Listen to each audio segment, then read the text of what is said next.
L'actualité pure, l'actualité vraie, on la trouve dans Fièrement Congolais. Cette émission qui nous rend fiers, cette émission qui met en exergue la fierté des Congolais en tant que peuple.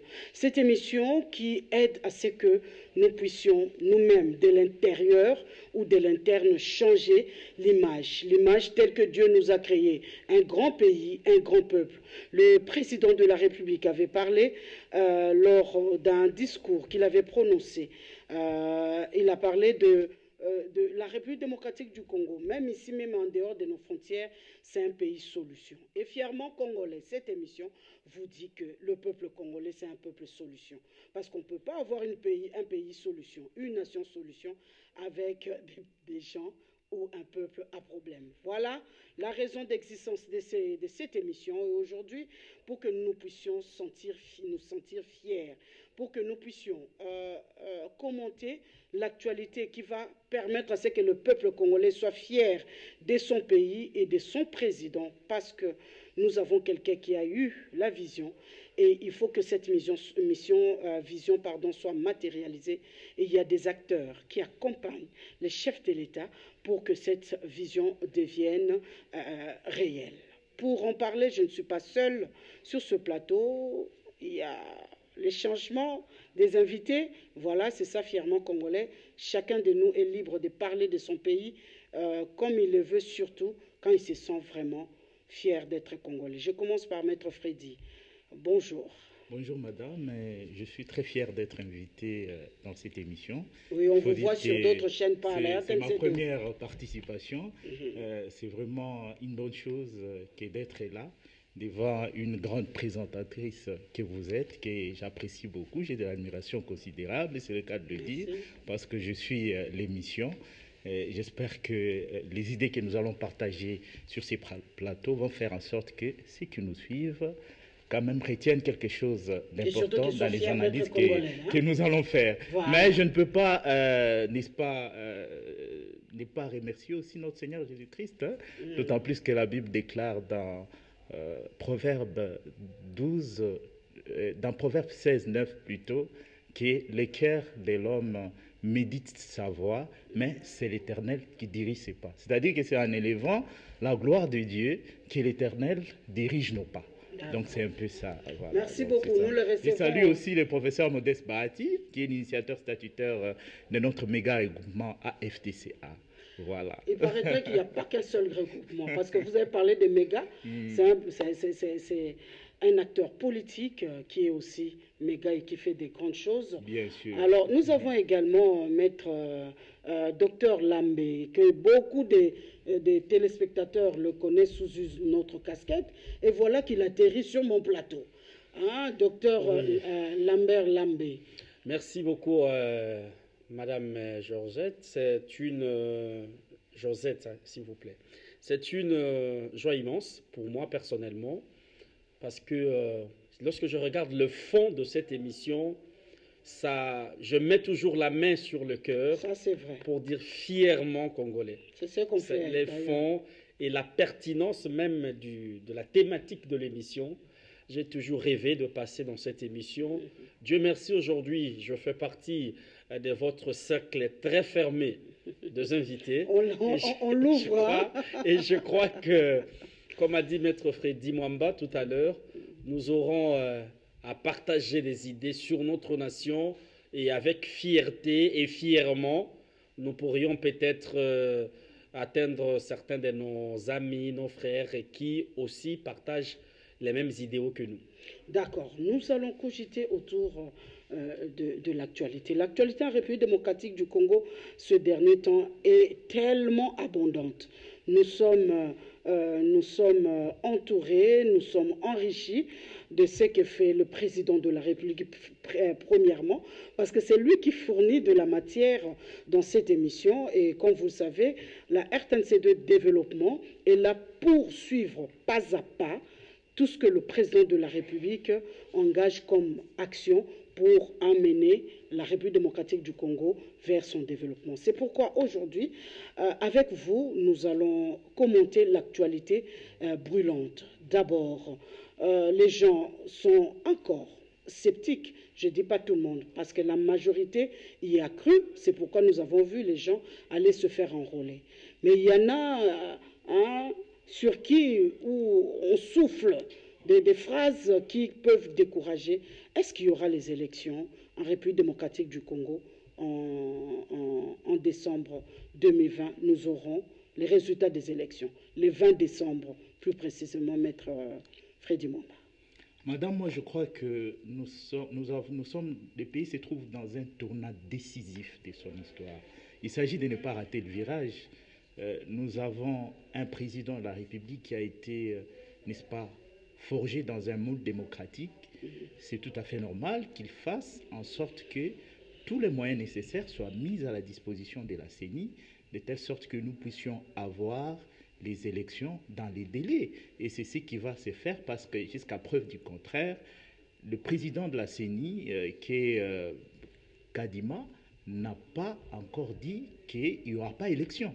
Et donc, ça veut dire que le gouvernement a fait en sorte qu'il soit dans les conditions qui puissent lui permettre de respecter son calendrier. En tout cas, jusque-là, il dit qu'il tient à ce que les élections aient lieu en décembre 2023. Et je crois que ça va avoir lieu en décembre 2023. Donc, on ne se laisse pas distraire ou bien cornaquer, comme on dit, j'aime bien utiliser ces mots-là, cornaquer, donc c'est laisser conduire par, n'est-ce pas, les discours du genre, il n'y aura pas élection, il y aura dialogue, alors que tous savons même, parce que les gens se basent plus sur, n'est-ce pas, cette tournée que vient d'effectuer la délégation de la SADC pour dire que la délégation de la SADC est en train de consulter, n'est-ce pas, tous les protagonistes du processus électoral, de telle sorte qu'il y ait dialogue, alors qu'ils ont dit, ils viennent faire tout simplement une sorte d'évaluation pour voir comment ils pourront, n'est-ce pas, contribuer en termes d'observation à ces processus électoraux, tout simplement. Et donc, c'est pour vous dire, madame, que les gens doivent plutôt se concentrer à sensibiliser leurs électeurs à venir les élire, plutôt que, n'est-ce pas, considérer qu'il n'y aura pas élection, alors que c'est irréversible. L'élection va avoir lieu dans les délais constitutionnels. Voilà, donc ça va se dérouler à bonne date. Alors, d'où vient qu'on parle aujourd'hui, docteur Lambé, des rapports, des dialogues? Ça vient d'où ça? Ça vient d'où? Je voudrais, madame, répondre à cette question sur deux volets. D'abord, volet technique. Pas plus tard que cette semaine même, le président de la CENI, M. Denis Kadima, est passé sur les antennes de vos confrères de France 24 et de TV5 Monde pour confirmer qu'il y aura élection le 20 décembre 2023. Ouais. C'est lui l'organe technique et organisateur du processus électoral. Je ne vois pas comment, dès lors que l'organe technique habilité à organiser le processus confirme que sur le plan technique, il y aura élection le 20 décembre 2023. La semaine dernière, la questeur adjoint de la CENI a déjà reçu un lot important de matériels électoraux. C'est déjà au niveau de Kingabwa, à Limité, à l'entrepôt de la CENI. Peut-être le problème se trouve au niveau du déploiement. La CENI s'active pour que d'ici la fin de ce mois, que le déploiement commence. Et le président de la CENI l'a rappelé qu'il y aura élection. Ça, sur le plan technique. Le deuxième aspect, les volets politiques. N'oubliez pas que le président de la République, chef de l'État, Félix-Antoine Tshisekedi Tshilombo, est le tout premier chef d'État de la République démocratique du Congo à accéder au pouvoir par voie des élections. C'est le tout premier chef de l'État. Et nous sommes dans un pays prophétique. Il faudrait que les gens le savent. Non, nous avons eu l'élection en 2006. S'il vous plaît, les chefs de l'État, les présidents de la République, je voulais dire, est le premier à accéder. On a eu élection après que le chef de l'État, qui a organisé les élections en 2006, ait accédé au pouvoir. Il n'est pas arrivé au pouvoir par voie des élections. Oui. C'est pourquoi je dis, le chef de l'État actuel Félix Antoine Tshisekedi Tshilombo est le premier chef de l'État ou président de la République de notre pays à accéder directement et de manière pacifique et légale par processus électoral. Et ça, les Congolais doivent le retenir. Voilà pourquoi, respectueux, là je parle de l'aspect politique pour confirmer et répondre à votre question qu'il y aurait élection le 20 décembre.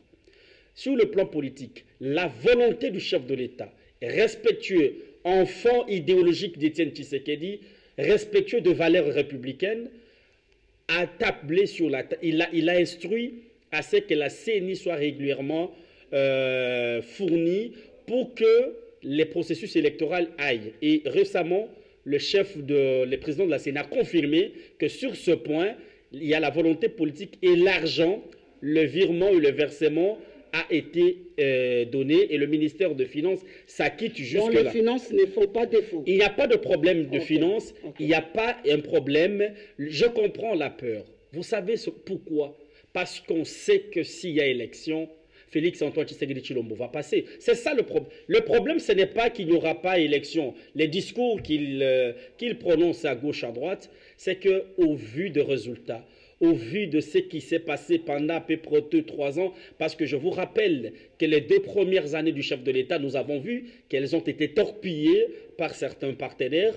Nous, on ne va pas y revenir, mais on parle d'au moins les 3 années que le chef de l'État, avec ceux qui l'accompagnent au sein de l'Union sacrée par sa vision, parce que j'ai entendu les gens dire que nous avons créé l'Union sacrée. Non, le chef de l'État a créé l'Union sacrée. C'est sa vision. Et donc, le 20 décembre, à 8 h, ouverture de bureau de vote. Préparez plutôt vos bases que de passer de débats. Je pense que, excusez-moi le thème, des débats inutiles. Des débats inutiles. Alors, débat inutile, mais nous avons suivi quelqu'un qui était à la tête de la CENI avant cette mandature, Corneille Nangaa, qui fait la grande gueule aujourd'hui, pas à l'intérieur du pays, mais à l'extérieur. Et nous avons entendu les déclarations qu'il a faites pour nous dire qu'il n'y aura pas élection, il y aurait un arrangement entre le président Joseph Kabila, le président sortant, et le président Félix Antoine Tshisekedi Tshilombo. Alors, qu'en est-il réellement? Parce que la population est maintenant ne sait pas où se situer, parce qu'il était dans le secret, il paraîtrait. Madame, je pense que par sa tonitruance, Corneille Nangaa se laisse, n'est-ce pas, guidé par les émotions. Okay. Par les émotions. Nous avons affaire à un homme qui est aigri, parce qu'il a dit lui-même, extrêmement clairement, qu'on lui a, c'est pas moi, retiré une mine. Alors, comme on lui a retiré une mine, c'est tout à fait normal qu'il soit piqué au vif, au point de considérer que si le chef de l'État est à la tête de ces pays, c'est parce qu'il y aurait eu, je ne sais pas moi, un accord qui a été signé. D'abord, parlons de l'accord, madame. Est-ce qu'il s'agit d'une information que Corneille Nangaa donne aux populations congolaises, alors que tous savons qu'il y a eu un accord qu'on appelait accord FCC Cash? Tout le monde le sait. C'était signé au grand jour. Il s'agit d'un accord de gouvernance. Parce que comme le président de la République n'avait pas eu la majorité au niveau de l'Assemblée nationale, c'était tout à fait normal qu'il puisse signer un accord avec les FCC qui, c'était accord FCC à mon humble avis, c'est l'accord FCC Cash. Il n'y a pas un autre accord. Parce qu'on lui a posé la question de savoir. Parce qu'il veut créer tout un mythe autour de cet accord, alors qu'il s'agit d'un accord qui a été en fait signé au grand jour.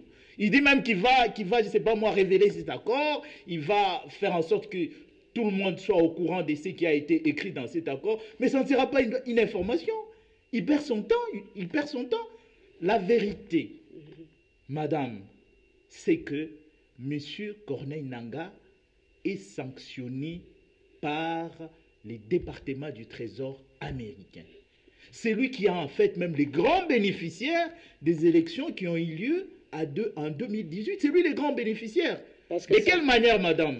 Parce que M. Corneille Nangaa est allé acheter une machine à voter qui te coûte pratiquement $350 en Corée du Sud.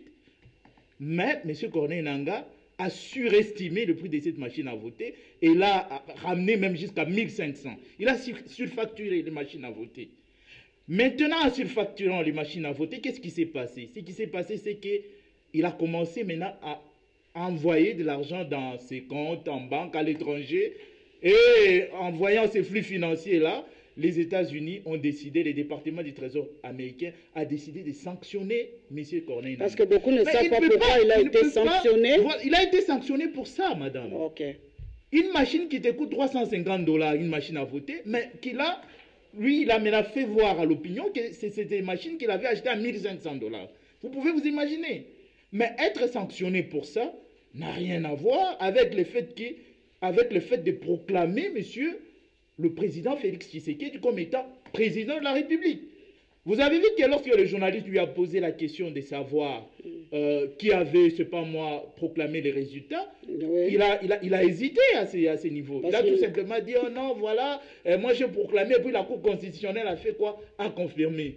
Maintenant, quelle information il cherche à donner? Donc, on a affaire tout simplement à un businessman, à un homme d'affaires. D'ailleurs, je ne sais pas si madame, si vous êtes au courant que M. Corneille Nangaa était d'abord un homme d'affaires avant de devenir président de la CENI. Je ne sais pas si vous le connaissez comme étant un opérateur minier dans ces pays pour qu'il dise qu'on lui a retiré ses mines. Je ne sais pas. C'est à lui de nous dire parce que nous constatons. Ce que nous constatons tout simplement, c'est que il y a eu beaucoup de corruption dans cette affaire de Corneille Nangaa. Mais comment vous pouvez vous imaginer que quelqu'un puisse avoir des mines? Il les a eu comment? À quel titre? Qui les lui a donnés? Il faut qu'il nous dise qui lui avait donné ces mines-là. Le président honoraire, Joseph Kabila, disait dernièrement, on disait dernièrement qu'il allait parler et tout ça. Mais pourquoi il n'a pas parlé?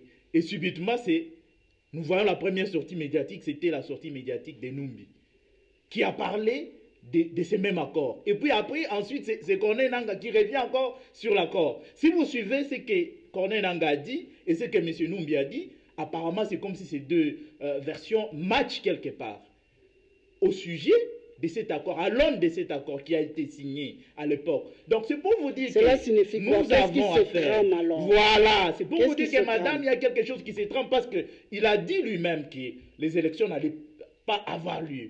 Donc, les élections ne vont pas avoir lieu. On ne va pas donner l'occasion aux populations congolaises d'aller se choisir leurs propres dirigeants, tout simplement parce qu'il y a des aigris dans ces pays. Pour des raisons narcissiques, nombriliques de certaines personnes qui estiment que non, ils sont des opérateurs économiques, on leur a arraché des mines. Maintenant, les populations congolaises doivent être, c'est pas moi, sacrifiées. Parce qu'il y a des gens qui estiment qu'ils n'ont plus l'argent, ils ne savent plus accéder à l'argent de l'État, à l'argent des contribuables congolais comme ils le faisaient dans les temps. Non, moi je pense que lorsque j'essaie d'analyser ou bien d'ausculter le propos de toutes ces deux personnalités, je comprends tout simplement que c'est des gens qui sont enragés parce qu'ils ne sont plus au pouvoir. Alors il faut chercher à salir la réputation. Donc il s'agit d'une déclaration que je considère comme étant nulle et non avenue, madame. Ok. Il voulait aussi faire le buzz, le général Numbi? Non, mais bon, c'est vous qui l'appelez général. Moi, ce que je sache, Numbi, de manière officielle, n'a jamais eu le grade de général. C'est vous qui l'appelez général. Moi, je le connais, un simple militaire, tout simplement. Vous savez, les grades sont distribués lors de la rébellion. Et à l'information à ma possession, Numbi n'a jamais été même au grade des majors. Donc, il est arrivé général, comment? On ne sait pas. Avec quelle formation? Quelle est son école de formation? Nous, à l'époque, on savait Kitona, Kibomango, Kanyamaka CC. Il n'est pas passé par là. Kanyamaka CC posait à Numbi la question, quelle est son école de formation? Quel a été son instructeur? Peut-être à l'extérieur. Pour qu'il soit... Oui, à l'extérieur, où et dans quel pays? S'il vous plaît, il n'est pas général. Il s'est s'auto-proclamé général. Ça, c'était une parenthèse. Parlant de Nangaa, les confusionnistes Nangaa. Moi, excusez-moi, madame, je vais être dur un peu parce que Nangaa, la vérité, c'est qu'il a fui la chaleur de l'état de droit. Si aujourd'hui les gens sont poursuivis pour le dossier Bukangalozo et les biens arianisés, Nanga qui a géré une grande institution qui est la CENI, d'appui à la démocratie, qui est la CENI, Nanga sait pertinemment bien qu'il avait affaire non seulement à la justice de notre pays, mais au peuple congolais qui devrait rendre compte. Nanga a géré presque 1 milliard de dollars. Regardons les élections. Le maître Freddy a parlé de la surfacturation. Pour une machine qui coûtait 300 dollars en Corée, Nanga vous dit que c'est 1500 dollars. Nanga n'a pas de problème avec Félix Antoine Tshisekedi Tshilombo. Nanga n'a pas de problème avec la gouvernance parce qu'il sait très bien que les choses ne sont plus les mêmes qu'il y a 18 ans. Nanga a plutôt problème avec la justice de notre pays. Nanga sait qu'il doit rendre de compte. Nanga aujourd'hui a plus de 400 maisons ici à Kinshasa. Il a de carrés miniers. Il a de carrés miniers. Madame, un homme qui a géré presque 1 milliard de dollars. Est-ce que Nanga de leçon de morale a donné aux Congolais? L'accord, regardez comment il se contredit. Avant, il dit non, je n'ai jamais dit. Il a fait une déclaration dans le média, notamment vos confrères des radios Okapi, pour dire que moi, je n'ai jamais dit qu'il y avait un accord. Je parlais plutôt d'un accord de gouvernance. Aujourd'hui, il dit qu'il y a un accord qui sera publié. Moi, je serais curieux de voir. Supposons qu'il y a cet accord. Dès lors que cet accord aujourd'hui est tenu par un homme qui a ramené ce pays sur le droit chemin, les Congolais vont se rallier derrière cet accord. Parce que, qu'il y ait accord ou pas, que Nanga publie un accord ou pas, dès lors que la personne qui tient le commande de cet accord a ramené ce pays dans le droit chemin, la personne qui tient cet accord aujourd'hui nous ramène là où les gens... Vous savez, il y a un professeur d'université qui me disait, mon frère, avant, lorsque vous arrivez dans les aéroports, quand vous avez un passeport congolais, vous mettez d'abord de côté. Vous avez un check-in différent des autres. Ouais. Mais aujourd'hui, combien de pays ont ratifié les accords pour que les passeports congolais passent sans visa? Combien? Bref, je ne voudrais pas peut-être vous dévancer dans la question. Nanga devrait se taire. Donc, il prêche dans les déserts. Nanga devrait se taire. Donc, il n'a pas de gens qui lui ont accordé une oreille attentive. Ce pays, madame, est en train d'être changé. Je ne veux pas dire que ce pays, tout va bien, mais nous constatons, depuis plusieurs années aujourd'hui, depuis l'avènement de Félix Antoine Tshisekedi Tshilombo, cette volonté. Vous sentez, moi je parlais à un frère ougandais, il me disait, on sent la volonté dans votre chef de l'État de changer les choses. Et Félix, l'accord que nous avons besoin aujourd'hui, c'est cet accord qui va nous permettre de changer. Et moi je dis, voici l'accord entre le peuple congolais et son chef de l'État. C'est cet accord que nous avons, et nous qui avons donné mandat, nous peuple, qui avons donné mandat au chef de l'État, Félix Antoine Tshisekedi, c'est à lui, c'est à nous de réclamer justement les thèmes de cet accord. C'est nous qui donnons mandat. C'est le peuple et personne d'autre. Okay. Et je dis personne d'autre ne donne mandat à quiconque hormis le peuple. C'est pourquoi on l'appelle le peuple souverain. Et c'est à nous de demander de compte au chef de l'État, au peuple congolais, de demander de compte. Pas à Nanga, pas à un quelconque accord, pas à un général fabriqué de dire que nous avons donné pouvoir. Non, c'est le peuple qui donne. Nous ignorons certaines notions élémentaires. C'est le peuple qui donne le pouvoir. C'est le peuple qui peut le retirer aussi. Et dans le cas où nous sommes aujourd'hui, le peuple a donné mandat au chef de l'État et ce peuple aujourd'hui est prêt à le renouveler au vu des résultats, au vu de ce qui se passe dans notre pays. Et je pense humblement que le peuple congolais est conscient qu'avec Félix Antoine Tshisekedi Tshilombo, les choses peuvent encore aller beaucoup plus loin qu'elles le sont aujourd'hui. Et un deuxième mandat, pourquoi pas, il est probable. D'accord, merci Madame, beaucoup. j'aimerais quand même ajouter quelque chose pour qu'on passe à un autre sujet. C'est quand même important. Ouais. Il y a eu un voice qui a circulé dans les réseaux sociaux, les voice du général Numbi, qui disait que le président Kagame a dit à notre président que si vous voulez organiser votre armée, comptez sur le général John Numbi. Voyez-vous? Allez-y comprendre. Et dernièrement, nous avons tous appris que Nanga, qui s'est clandestinisé lui-même, parce que c'est le cas de le dire, il s'est clandestinisé lui-même, se retrouverait, je ne sais pas moi, au Rwanda. Avant d'aller à Belgique, il a commencé par être au Rwanda. Vous ne comprenez pas donc que les ficelles sont tirées à partir de... Donc ça veut dire qu'il y a des tireurs de ficelles. Il y a des tireurs de ficelles, et les tireurs de ficelles que vous connaissez tous, c'est l'ennemi numéro 1 des Congolais, qui est Kagame. Kagame, c'est celui qui est le tireur de ficelles de tout ça. Donc on voit que les choses ont été boutiquées. Les choses sont claires. Les choses sont claires.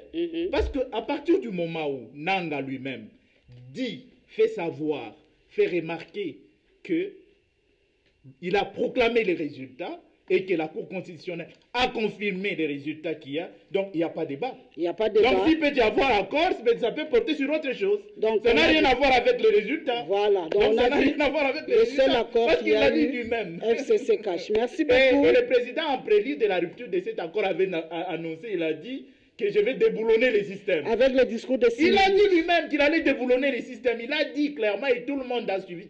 Et il a rompu l'accord au vu et au su de tout le monde, à la barbe de tous les Congolais. Pour l'intérêt du peuple. Et donc, c'est ça, pour l'intérêt général. D'accord, voilà, merci beaucoup. Donc, tous les moyens sont bons. Voilà. Tous les moyens sont bons. Alors, pour nous, maintenant, avec cette émission Fièrement Congolais, vous avez éclairé la lanterne de la population. Maintenant, cette population sait maintenant comment il va se diriger par rapport à son avenir. Vous venez de le dire ici, le président de la République, depuis qu'il est arrivé au pouvoir, il a effectué des changements, des réformes. Il a amené une sorte de révolution, et cela dans tous les secteurs de la vie sociale. Mais il y a aussi des acteurs qui ont cru. S'il y en a quelques-uns, vraiment une minorité, hein, je le dis en tant que journaliste, qui ne croient pas en ce que le président de la République a fait, mais il y en a qui y croient et qui l'accompagnent. Alors aujourd'hui, le président de la République, avec tous les nombreux voyages qu'il a effectués, les gens, le peuple congolais, la population, quelques-uns disaient avant d'arrêter, quand on voyageait, pour nous dire que tous ces voyages ont donné, ont payé aujourd'hui du fait que la République démocratique du Congo se retrouve maintenant sur la scène internationale. Pas un pas sans la République démocratique du Congo. On peut le dire? Madame, vous savez que nous avions disparu, vous venez de le dire, des radars des concerts des nations. Nous avions disparu. Mais grâce, n'est-ce pas, à la réelle politique du président de la République, à la diplomatie, au demeurant agissante du président de la République, aujourd'hui, on peut au moins parler de la République démocratique du Congo. Donc, il ne s'agit pas des voyages de pure forme, des voyages d'apparence, tout simplement. Mais il s'agit des voyages pour faire en sorte que l'image des marques de notre pays soit redorée. Mais redorée. Alors, s'il vous plaît, vous allez parler. Qu'est-ce qui fait la différence? Qu'est-ce qui a créé cette différence-là dans les chefs du premier citoyen congolais? Qu'est-ce qui le démarque des autres? Pourquoi aujourd'hui on parle d'une diplomatie effective? Pourquoi avant on ne le disait pas, on ne le sentait pas? Mais madame, qu'est-ce qui a changé? Madame, ce qui y a changé d'abord, c'est le fait que la République démocratique du Congo aujourd'hui est respectée. Dans plusieurs organisations sous-régionales, nous avons d'habitude de cotiser normalement parce qu'il y avait un temps où même ces problèmes, un problème de cotisation, oui, il y avait un problème de cotisation. Les gens se plaignaient, il y avait des réunions qui se tenaient dans le monde où la République démocratique n'était pas du tout représentée. Vous voyez? Mais ce n'est pas le cas aujourd'hui. Aujourd'hui, il y a quand même des efforts qui sont fournis dans le sens de faire en sorte que partout il y a des réunions où se décident les choses dans ce monde, que la République démocratique du Congo soit représentée d'abord à un très haut niveau. Ça, c'est très important. Parce qu'il y a des partenaires qui, lorsque vous les envoyez, d'autres membres du gouvernement, considèrent, ils prennent un peu les choses à la légère. Mais lorsqu'ils voient que c'est pris en charge à un très haut niveau, ils voient le président de la République, ils comprennent directement que, en tout cas, ça devient sérieux. Vous comprenez? Ils comprennent facilement que non, cette implication à un très haut niveau peut faire en sorte que les choses avancent, les choses aillent de l'avant. Je vais vous donner la preuve probante de cette diplomatie agissante. Aujourd'hui, nous avons les Émirats arabes unis. Parce que c'est le cas de le dire, madame. Avant, notre or qui était exploité dans la partie orientale de notre pays s'est dirigé vers les Émirats arabes unis, vers d'autres voies. Vous comprenez? Mais ces gens-là ont compris que nous avons aujourd'hui affaire à un interlocuteur valable, Un monsieur sérieux. un monsieur sérieux, qui est le président Qui ne de la cherche République. pas les Ils se sont dit, nous intérêts. n'allons pas passer par des voies détournées. Ok. Il faudra que nous puissions coopérer directement avec les dirigeants congolais. C'est comme ça qu'aujourd'hui, vous constatez que les Émirats arabes unis ont accepté n'est-ce pas, exploiter de l'or dans une partie de notre pays qui est insécure. Vous comprenez? Quand un investisseur accepte d'aller même à un endroit qui est insécure comme ça veut dire qu'il a reçu un certain nombre de garanties.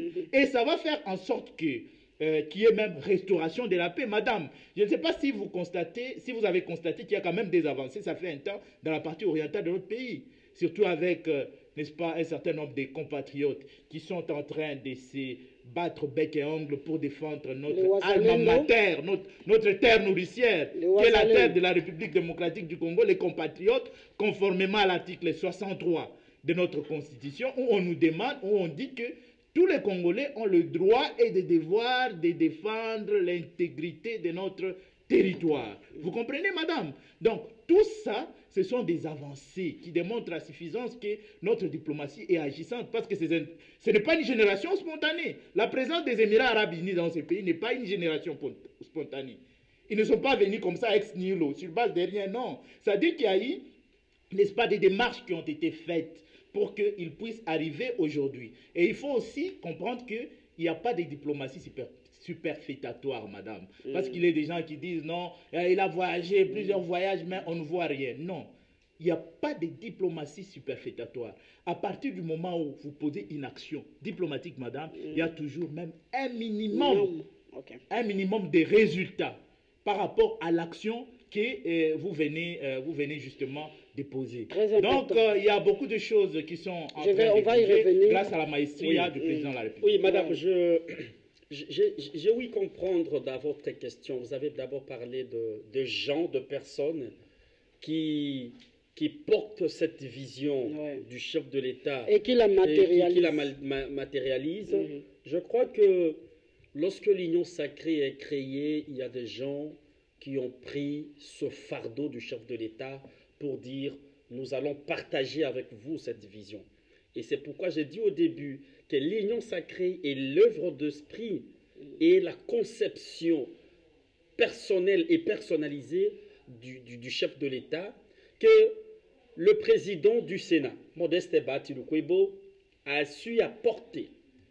Et aujourd'hui... Il a été parmi les premiers à y croire. Hein, il a été le premier à y croire. Oui. En 2021, Modeste Bahati, alors que personne ne croyait encore à l'organisation des élections, Modeste Bahati et l'AFDC déclarent publiquement, et c'est pour la première fois qu'un acteur politique majeur de ce pays déclare que Félix, pour les élections de 2023, ce Félix Antoine Tshisekedi Tshilombo, qui est le candidat président de la République et pas autre pour l'AFDCA. Ouais. Et pour la première fois, un acteur politique... On lui avait jeté des... Voilà, on lui avait jeté. Et même certains membres aujourd'hui de l'Union sacrée n'ont pas cru à cette déclaration de Modeste Bahati Lukwebo. La première personnalité politique, encore une fois de plus, à croire à l'initiative du chef de l'État pour le changement de ce pays et pour l'Union sacrée. Alors, nous avons vu, on ne change pas l'histoire, vous allez continuer, on ne change pas l'histoire. Nous avons vu quand il y a eu dialogue, c'est qu'on a organisé, et quand le chef de l'État recevait chaque couche, chaque catégorie, et on aurait appris que c'était l'œuvre de Modeste Bahati Lukwebo en pensée, en stratégie. Même en finance. Il y a de ce genre. C'est pourquoi nous sommes très fiers d'appartenir à cette école. Moi, je crois aujourd'hui qu'il est important et de manière reconnaissante, le Congolais, au-delà de tout ce qu'on peut dire, nous savons l'arbre qui porte de fruits, c'est cet arbre-là qu'on jette de pierre. Et Modeste Bahati Lukwebo est tout simplement victime de ce bon fruit délicieux. Voilà pourquoi il est à tout moment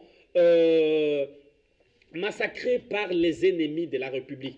On ne voudrait pas tout simplement voir quelqu'un qui porte cette vision du chef de l'État et surtout à côté du président de la République pour l'intérêt général. Il a été en avance par rapport à tout le monde. Il a été en avant-plan lorsque le chef de l'État le nomme informateur. Ouais. Il a été en avant-plan pour aider cette République. Vous savez, lorsqu'il y a eu rupture de l'accord FCC-CAJ, il a fallu trouver un oiseau rare pour aider le chef de l'État à refonder encore les choses pour l'intérêt des Congolais. Et Modeste Bati a été au premier plan.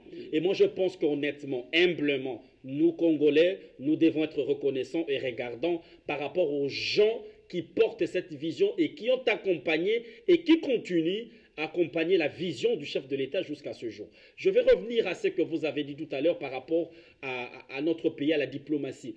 Vous savez, j'étais parmi la délégation congolaise qui a organisé l'arrivée du chef de l'État en Chine. Je faisais partie parce que jusqu'à aujourd'hui, je suis le porte-parole de Congolais de Chine. Vous nous envoyez des images. Voilà, j'ai envoyé les images. Nous avons organisé l'accueil du chef de l'État. Et vous savez ce que certains Chinois nous disaient?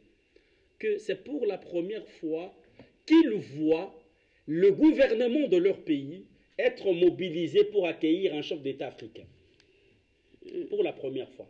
Et aujourd'hui, après l'arrivée du chef de l'État en Chine, beaucoup de choses ont évolué. Vous avez entendu parler des accords SICOMINE et autres, même les accords sino-congolais de 2007. Mais aujourd'hui, le chef de l'État voudrait que toutes ces choses, que tout soit renégocié et revisité pour l'intérêt de notre pays. Combien de pays aujourd'hui ont signé des accords avec nous pour que le visa, le passeport congolais, puisse, la Tanzanie, actuellement vous pouvez partir en Tanzanie sans visa. Vous pouvez partir au Kenya. En Afrique du Sud, ici, quand vous avez un passeport de service, vous n'avez plus un ordre de mission, vous n'avez plus besoin d'un visa. Bref, il y a plusieurs pays de la région et même autres qui respectent actuellement la République démocratique. Et moi, je souhaiterais encore que le chef de l'État voyage encore plus pour permettre, nous étions enclavés, madame. Ce pays était enclavé. J'avais un professeur qui dit, voilà, je voudrais que le chef de l'État voyage encore pour permettre à ce pays, en tout cas moi je souhaite qu'il continue à voyager. Un professeur nous disait lors une importante réunion des Nations Unies à New York, on cherche autour de la table la délégation congolaise, il n'y avait personne.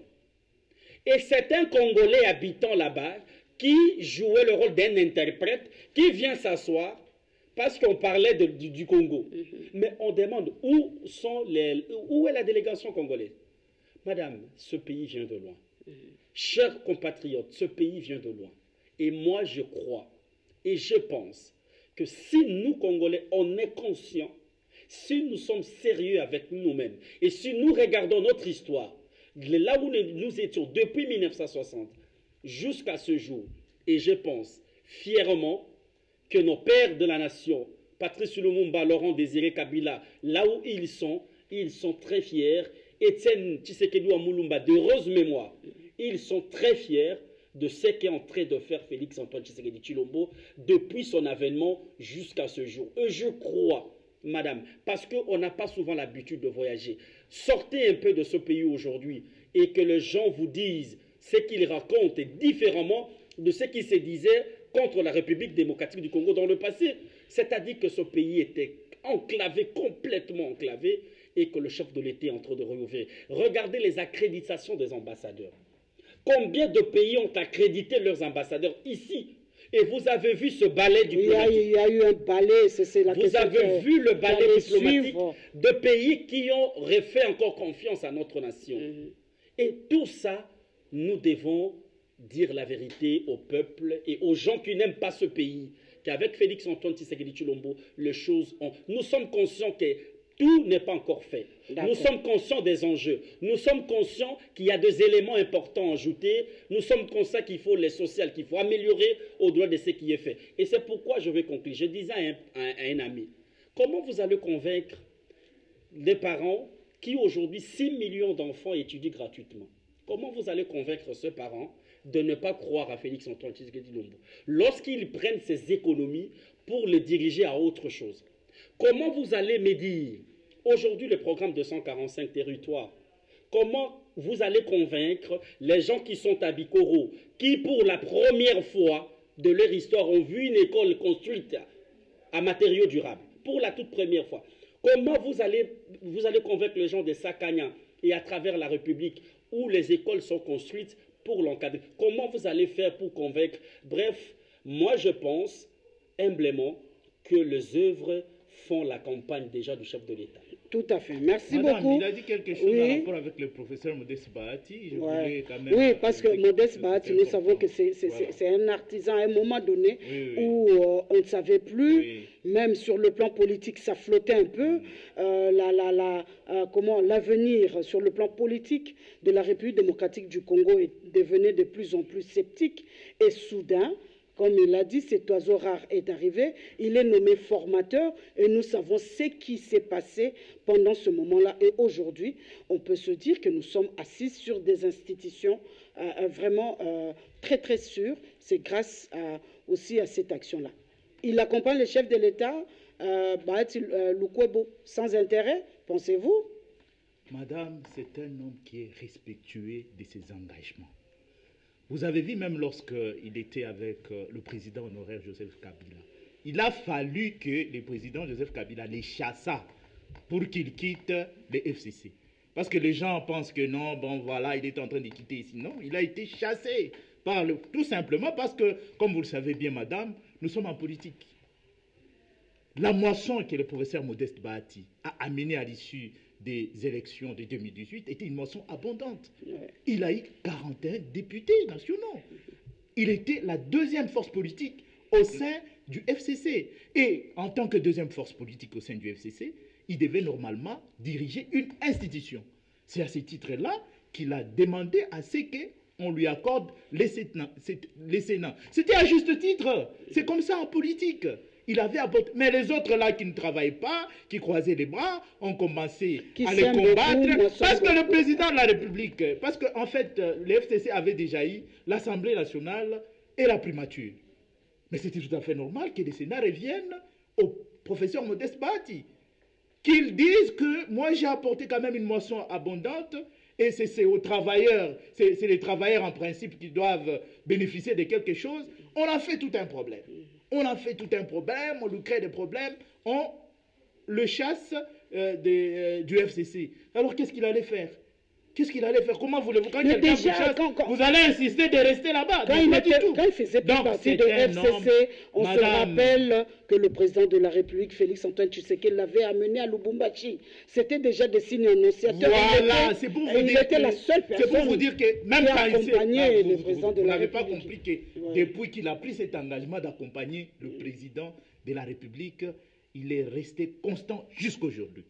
Il est toujours aux côtés du président de la République jusqu'à aujourd'hui. Okay. Il y a des gens qui disent que non, pourquoi? Parce que je parlais avec quelqu'un qui me disait, mais vous êtes en train de parler de votre autorité morale, mais pourquoi il est toujours derrière les gens, il n'a jamais été, pourquoi il n'est pas candidat? C'est pas un grand... Moi je lui ai dit, mais il y a beaucoup de gens qui sont des candidats, vous en connaissez beaucoup qui sont des candidats, mais qu'est-ce qu'ils sont en réalité dans la politique active? Il y en a qui postulent, non? Ils sont nombreux à postuler. Mais qu'est-ce qu'ils sont dans la politique active? Quelle est la machine politique qui les accompagne dans ce qu'ils entreprennent comme action? Il ne m'a pas donné la réponse. Je lui ai dit, l'AFDC est une machine politique écrasante. Une machine politique extraordinaire. C'est la première force politique du Congo. Je lui ai dit, il paraîtrait que les drapeaux de l'AFDC flottent dans toutes les provinces. Parce qu'on l'a vu quand le président de la République se déplace, on voit toujours votre drapeau. Il y en a qui s'évertuent. Partout. Il y en a qui s'évertuent à dire il y a plus de drapeaux que des gens. Je lui ai dit, mais ça a des sens. Dans une manifestation, un drapeau va se tenir de soi-même. Ou bien il y a un militant qui tient un drapeau. Ça veut dire qu'il y a un militant derrière. Partout où vous voyez notre drapeau, sachez qu'il y a un militant à côté là-bas. Okay. Parce que qui a placé ces drapeaux là-bas? Donc ça veut dire qu'il y a un membre qui est soit à côté là-bas. Donc, les drapeaux sont toujours accompagnés des militants, des membres. Donc, tout ce qui sont en train... Et puis, quand ils attaquent le professeur Modeste Bahati, ils doivent savoir que cela cristallise davantage sa capacité de résilience. Parce que vous ne pouvez pas accepter de monter à l'arbre le plus haut de la forêt et vous plaindre que les vents soufflent fort. Donc, tout ce qu'ils font là, nous savons. Ça ne nous fait pratiquement rien parce que le professeur, on dit madame, souvent on dit quoi madame? Il y a un acteur politique qui a dit la vie est un continuum de preuves. Et le bonheur se trouve dans les preuves surmontées et non dans les preuves évitées en attendant la prochaine. Donc ça veut dire quoi madame? Ça veut dire que le professeur Modeste Bahati, face à toutes ces épreuves, ce qui est important, c'est qu'il les surmonte. Donc c'est un résistant. Voilà. Un vrai soldat, un vrai baroudeur politique. Il a les nerfs. Un vrai soldat, un vrai baroudeur politique. Okay. Mais les autres ont copié, les autres, pour paraphraser peut-être Maître Freddy, les autres sont venus juste après. Les autres ont copié, c'est ce qu'on appelle on fait le plagiat de ce qu'a été l'action. Et les gens pensaient que Modeste Bahati prenait le risque quand pour la première fois il dit que Félix-Antoine Tshisekedi Tshilombo est le candidat de l'AFDCA. Quand pour la première fois Modeste Bahati part à l'Est pour parler de la situation de la MONUSCO, la souffrance de ses frères et sœurs. Aujourd'hui, où en sommes-nous? Oui, il a été aussi le premier à dire que la MONUSCO devrait... Voilà, et aujourd'hui, les gens comprennent que normalement, et je vous informe, madame, que si je ne voudrais pas, loin de moi, de faire la campagne, ce n'est pas encore le moment. Je ne vous le permettrai pas. Et je voudrais, et je suis conscient que pour un deuxième mandat du chef de l'État, moi, je vais personnellement, je vais vous surprendre, initier une action pour les 6 millions d'élèves, leurs parents, pour la maternité. Et attention, aujourd'hui, la maternité, elle est gratuite. Moi, je voudrais beaucoup plus parler de ce qu'a fait Félix-Antoine Tshisekedi Tshilombo. Nous devons être conscients. Moi, je suis congolais, des fois je vis un peu à l'étranger, mais lorsque vous arrivez dans notre pays aujourd'hui, vous voyez un changement. Récemment, il y a un cousin qui est arrivé de Paris, il dit « Ah, c'était pas comme ça avant. » Moi, je dis « Ok, c'est bon. » Les gens qui viennent d'ailleurs se perdent. Et prochainement, vous allez encore voir beaucoup plus mieux que ce que vous voyez aujourd'hui, parce qu'à la tête de notre pays, nous avons tous compris qu'il y a un chef de l'État, il y a un Congolais, un vrai Congolais qui a le souci de ses concitoyens. Et Félix-Antoine Tshisekedi Tshilombo est en train de mettre le cap sur l'émergence. Vous avez vu, lorsqu'il est allé déposer sa candidature, il a dit RDC. La renaissance, le développement et la crédibilité. Voilà. Et c'est sur ce ton-là que le deuxième mandat du chef de l'État sera lancé. Égard et malheur aux gens qui vont encore tomber sur ce filet. Et bref, nous sommes fièrement, moi personnellement, je suis très fier et je suis convaincu que grâce à ces actions, je pense que le chef de l'État va s'asseoir et le Congolais, les parents de 6 millions d'élèves vont faire campagne à sa place. Les mamans, les familles qui aujourd'hui partent à la maternité pour accoucher gratuitement vont faire sa campagne. Les gens, les fonctionnaires de l'État qui étaient oubliés complètement. Aujourd'hui, le ministre Eliaou parle déjà pour ce trimestre de 50 000 fonctionnaires qui seront mécanisés. Ça faisait 18 ans que 10 000 fonctionnaires seulement étaient mécanisés. 10 000 pendant 18 ans. Il y a aussi... En 3 ans, on a mécanisé 125 000. 125 000. Pour 18 ans, on a mécanisé 10 000. Vous êtes fort en chiffres. Pour 3 ans, on a mécanisé 125 000. Merci beaucoup, M. Lambé. Ce sont les chiffres du vice-premier ministre en charge de la fonction publique. D'accord, nous allons y revenir avec des chiffres à l'appui parce que je trouve que c'est votre côté fort. Nous terminons l'émission. Maître Freddy Mwamba, les actions du chef de l'État font sa campagne. On n'est pas encore en campagne électorale, mais c'est le président en fonction. Et pour terminer, je voudrais sincèrement que vous puissiez vous adresser au peuple congolais qui vous suit en ce moment. Ce peuple devra-t-il être fier d'avoir Tshilombo, Félix-Antoine Tshilombo, comme président? Ce que je dirais au peuple congolais, grosso modo, c'est qu'ils ont affaire à un président qui a les soucis de changer ces pays. Et le preuve, il y en a.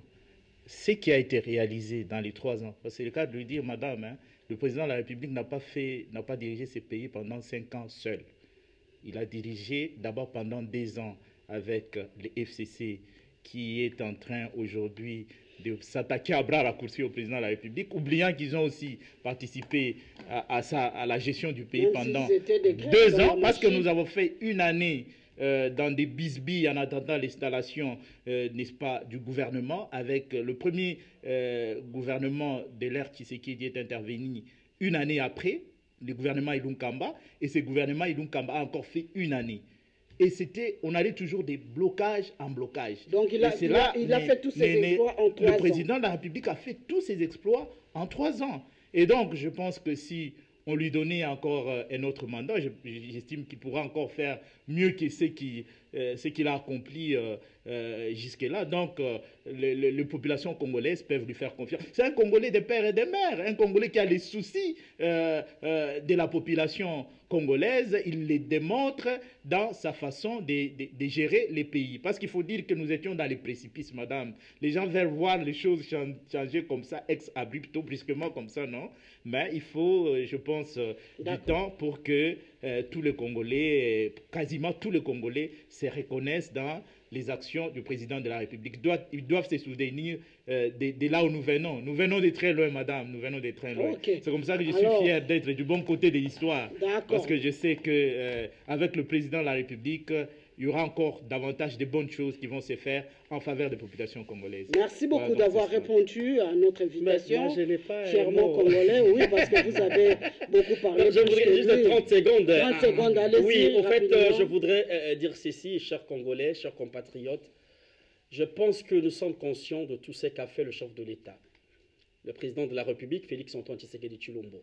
Depuis 1960, depuis l'indépendance de notre pays, nous n'avons jamais connu la gratuité de l'enseignement. Et c'est la première fois à l'avènement de Félix-Antoine Tshisekedi Tshilombo que nous connaissons ça. Depuis plus de 20 ans, les fonctionnaires de l'État que nous sommes, que vous êtes, on n'a eu que 1,4% de gens qui bénéficiaient de frais de l'État. Aujourd'hui, nous sommes à 44%, d'un 1,44%. La gratuité de la maternité, les efforts sont considérables. Jamais un chef de l'État ne s'est investi pour la paix à l'est de la République démocratique du Congo comme le fait Félix-Antoine Tshisekedi Tshilombo. Il a mobilisé tous les moyens de l'État pour que nos compatriotes de l'est de la République retrouvent la paix, et ça sera fait. Il a promis. Ce n'est pas une paix virtuelle. Et voilà. Et vous savez combien le chef de l'État s'investit pour la paix et surtout l'intégrité de notre territoire national. Et je crois encore une fois de plus, si nous lui faisons confiance pour un deuxième mandat, je crois bien que ce pays sera envié par ceux-là que nous envions aujourd'hui. Merci beaucoup. C'est la fin de cette émission. Fièrement Congolais, nous avons été fiers de pouvoir vous produire cette émission parce que nous sommes en train de voir un peu plus loin. Nous parlons de l'avenir du Congo. Et l'avenir du Congo se construit aujourd'hui. Le aujourd'hui du Congolais est prometteur. Je le crois, je le pense, et nous voulons tous dire, nous sommes fiers d'être des Congolais, parce que nous avons un rôle à jouer. C'est un pays prophétique, je cesse de le dire. La nation congolaise est une nation prophétique. Elle doit jouer sa partition pour Kakokisa. Hein? Ainsi dit l'Éternel. C'est ce qu'on dit. Hein? On dit Amen. Voilà. Merci, on a fini. Merci. À la prochaine.